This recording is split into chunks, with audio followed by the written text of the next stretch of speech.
Sa 14 na taon ko bilang mamamahayag, ilang beses na rin akong naatasang mag-cover sa mga pangulo ng Pilipinas. What exactly did you mean when you said kill or stop journalism? Hello po, Madam President. Minsan na akong tumutok kay Noy Presidente at ngayon Pampanga Representative Gloria Arroyo. Ma'am, unang-una po sa lahat, ngayon po ay pabalik na po kayo sa Pilipinas. Ano po ba yung mga prospective investments na ibabaon po nyo sa ating bansa? Pati kay outgoing President Noynoy Aquino.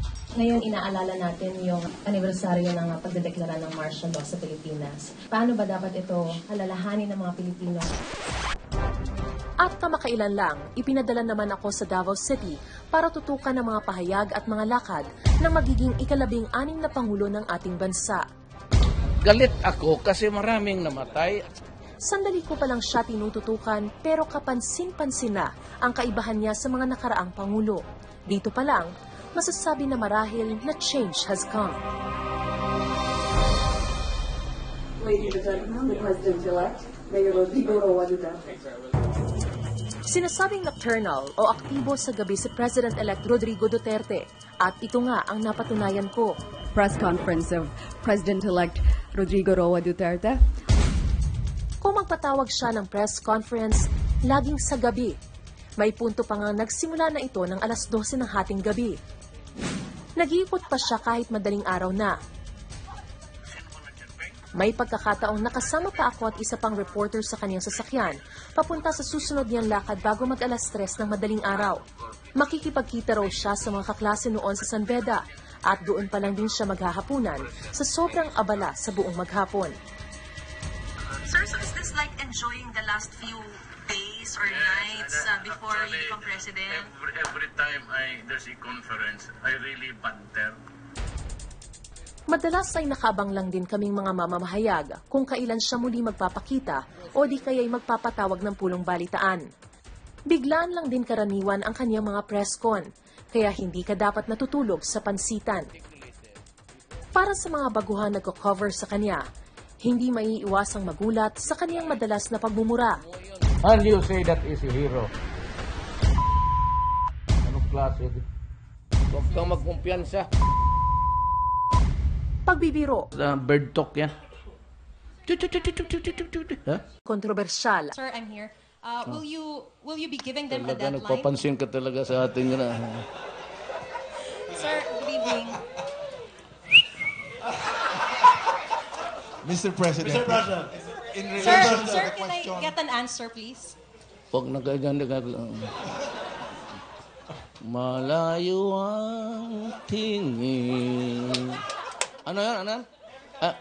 Sir, how will you be dealing with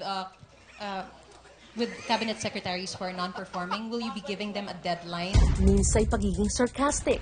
Wala, I'm dying. So, what's the problem? At madalas, pagiging matapang. I can lose the presidency anytime. I can lose my life and honor. I will not die if I will not become president. So, don't me. Siya lang din ang nakita kong leader na napakatsagang sumagot sa lahat ng tanong ng media, kahit parang walang katapusan ng press con at inaabot ng siyam-siyam. Alauna na, sorry ah. At pagkatapos, ay pumapayag pang magpa-ambush interview. Makailang beses din niyang ipinapangako sa aming mga taga-media ang kanya raw unang pipirmahan kapag siya'y formal nang nakaupo bilang Pangulo, ang Freedom of Information Bill. Siya lang din ang Pangulo na naghamong boycottin siya ng media at nang hindi ito ginawa ng media, siya mismo ang tila ng boycott sa mga ito. Huwag ninyo akong takot. Boycott. Kayo. Di mag-boycott kayo. Hala, patayin ninyo ang journalism dito. President Rodrigo Duterte! Dahil sa naiiba niyang estilong ito, kaya siya pinaniniwala ang minahal at binoto ng mahigit 16 na milyong Pilipino na umaasa ring maipatutupad niya ang ipinangakong positibo at magandang pagbabago para sa ikauunlad ng buong sambayanang Pilipino. Sa kanyang press conference, malimit ding maging kontrobersyal ang kinakalabasan ng kanyang mga pahayag.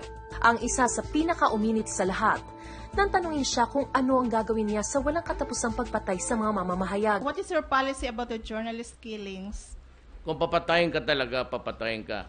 There is no way to know that the next victim would be a journalist. Sa karamihan, prangka-prangka, may nagawa yan. Kasi hindi ka naman talaga papatayin dyan kung wala kang ginawa.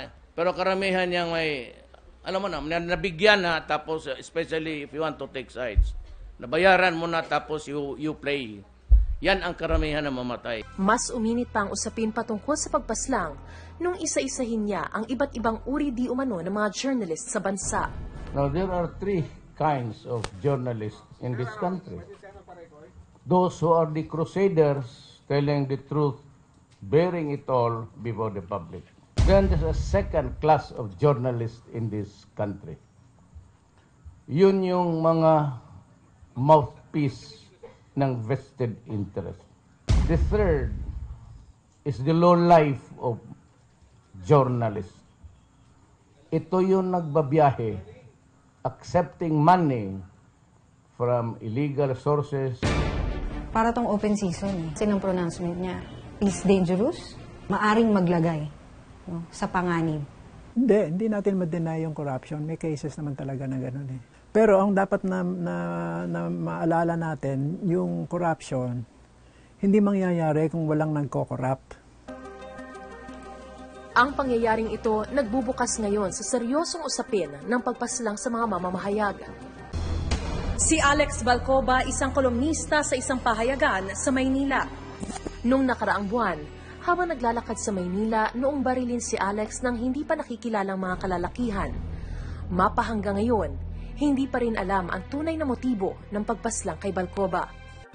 Sa tala ng Center for Media Freedom and Responsibility o CMFR, umabot sa mahigit 21 ang nasawi sa administrasyon ni dating Pangulong Cory Aquino. 11 naman ang nasawi sa panahon ni dating Pangulong Fidel Ramos. 6 sa administrasyon ni dating Pangulong Joseph Estrada. 83 naman sa panahon ni dating Pangulong Gloria Arroyo.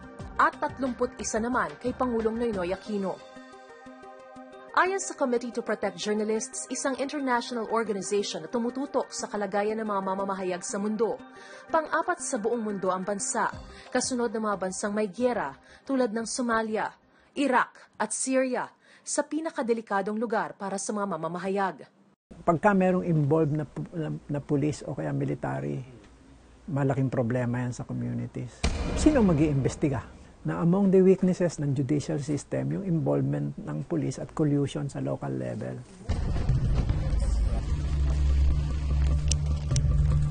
Ang insidenteng pinakamaraming namatay na local at national journalists sa bansa, ang kaso ng Maguindanao Massacre. Isa lang na bata ko, lalaki. Wala lang natin na... Kung saan mahigit 34 na journalist ang sinasabing inilibing ng buhay sa bahaging ito ng Maguindanao. Sinasabing 198 ang suspect sa karumal-dumal na krimen at nasa kote naman agad ang di umanong mga mastermind ng krimen. Ang mag-aamang ampatuan na sina Andal Sr., Zaldi, Andal Jr. at Sajid. Ano po pagkita ng publiko na hindi po suko yung pinipinta sa akin. Pero noong nakaraang taon, pinayagan ng korte na magpiyansa si Sajid ang patuan dahil di umano sa mahinang ebidensya laban sa kanya. Matapos makalaya, pinayagan din siyang tumakbo bilang mayor sa bayan ng Sharif Agwak. Pagka hindi yan na-resolve ng tama, lalong magkakaroon ng maraming killings kasi may encourage yung mga pumapatay ng mga journalist na hindi naman kami mapaparusahan eh. Sa pag-iimbestiga ng National Union of Journalists of the Philippines o NUJP, kung hindi nililibing ng buhay, pinatatambangan sa mga gunman at riding in tandem ang mga journalists. Ang mag-asawang Maricel at George Vigo, parehong radio announcer sa Kidapawan, walang habas na pinagbabaril habang papauwi sa kanilang bahay noong 2006. Nakilala sina Maricel at George sa Mindanao dahil sa kanilang pagtatanggol sa karapatan at pagsisiwalat sa talamak na land grabbing ng mga pribadong kumpanya sa mga lumad. Sa kanilang pagpanaw, naulila ang kanilang 5 anak. Matapos ang 10 taon, nahanap ko ang panganay na anak ni Maricel at George. Tao po. Hello. Ako si Mariz. Magandang umaga. 13 taong gulang noon si Dennis nung mangyari ang malagim na krimen sa kanilang pamilya. Sa ilang minuto naming pag-uusap, pansin kong unti-unti na ring nakabangon ang binata. Parang fighting for reality. For people's right. And kung may matamaan, ibig sabihin you've done something wrong. So yung tao na pumatay sa kanya, syempre, is a wrongdoer. Parang may ginawa siyang mali, kaya natamaan siya. Ang kanyang lola ang gumapang sa kanilang magkakapatid para mabuhay. Ngayon, nasa pangangalaga na ng kanyang tiyahin ang iba pa niyang kapatid. Kahit 1 dekada na ang nakakalipas, maila pa rin daw ang hustisya sa kanila. Mahirap kasi sobrang laking gap with guidance. Wala nang mag-advise sa akin on things that I should do, parang mga bagay na hindi pa rin gawin during this age. Ganun. Kung may troubles ako, wala na akong mapuntahan. Ganun. Sa maliit na silid na ito tumutuloy si Dennis. Sa tulong ng mga kaibigan at mga journalist, na pagpapatuloy niya ang kanyang pag-aaral sa Universidad ng Pilipinas. Pero sige lang, masok kayo. So, ito yung kwarto mo. Yes. Yung bed niyo. Ay, 3, oo. Kasi Dito kayong 3? Ay, dito dalawa kayong lang kami. Dito yung room ito. Kasi ito parang extra bed na. Para mapunan ng ibang gastusin, sumasideline din si Dennis bilang data encoder. Brad mo siya, kaya talagang sinusuporta. Parang binidin din siya sa amin ng isang social worker. Sa susunod na taon, magtatapos na si Dennis sa kursong BS in Community Development. Nais daw niyang bumalik sa mga komunidad at tumulong sa mga nangangailangan, gaya ng pagmamalasakit ng kanyang mga magulang.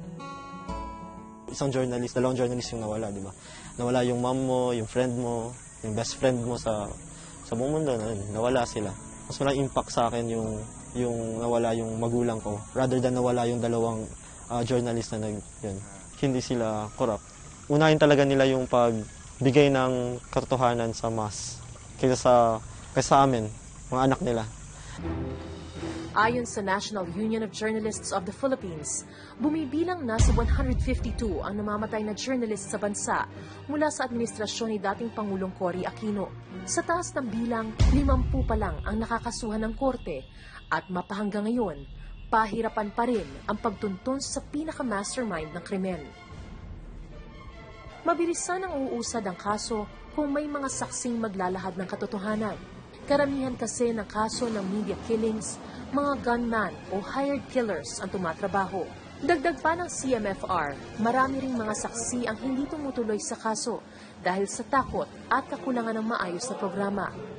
Kaya nauuwi na lang sa limot ang kaso. Kahapon lang, lakas loob humarap sa amin si Jerry. Hindi tunay na pangalan. Dating radio reporter na sumailalim sa Witness Protection Program ng pamahalaan. Tumayo siyang testigo sa pagpatay sa kanyang kaibigang reporter na walang habas na pinagbabaril ng mga hired killer sa kanyang harapan. Ilang taon na ang lumilipas, pero mapahanggang ngayon, hindi pa rin umuusad ang hustisya para sa kanyang kaibigan.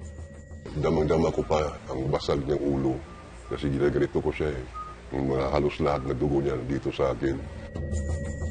Ang masakit pa rito, pansamantala muna siyang tinanggal sa Witness Protection Program. Ayon kasi sa Republic Act 6981 o Witness Protection, Security and Benefits Act, Section 2, Article 10 of 2012, pansamantala munang inaalis sa programa ang lahat ng testigo kung hindi pa nahuhuli ang akusado. Yung panganay kong anak hindi pa naman nagtatrabaho. Paano ko sila bubuhayin kagaya ko? Meron akong kalaban sa labas at nagtatago ako. Isa sa mga suggestions namin yon na palakasin ng Witness Protection Program. Witness ka, lalagay ka nila sa safe house. Paano yung pamilya mo? Alam mo na, pag justice delayed, justice denied na halos yun. Noong panahon ni dating Pangulong Gloria Macapagal Arroyo, binuo ang Task Force Usig sa ilalim ng Philippine National Police para masakote ang mga suspect at pabilisin ang pag-iimbestiga ng kaso ng mga journalists. Pero mapahanggang ngayon, patuloy pa rin ang pag-iimbestiga ng grupo at umaabot na raw sa 25 ang kanilang nahuli at 13 ang naparusahan mula taong 2001. Sinubukan naming hinga ng pahayagan Task Force Usig pero tumanggi muna silang magbigay ng komento ukol dito. Hindi lang ang journalist ang pinapatay ninyo, 'di ba? Ang pinapatay ninyo, the story that goes with the journalist. So, ang ultimate na nag-suffer dito ay yung public's right to know. Ang pamamahayag o press freedom ang sumisimbolo sa demokrasya at kalayaan ng bansa. Pero kung anuman ang kakulangan sa aming hanay, hindi dapat ito maging rason para hindi makamit ang hustisya sa mga mamamahayag na walang habas na pinatay. Dahil bawat isa sa kanila may pamilya at anak na nauulila. At sa bandang huli, kasabay nito ang pagkitil sa karapatan ng sambayanan sa katotohanan. Patuloy na magbabantay sa mga isyu ng bayan, ako si Mariz Umali kasama sa iisang brigada.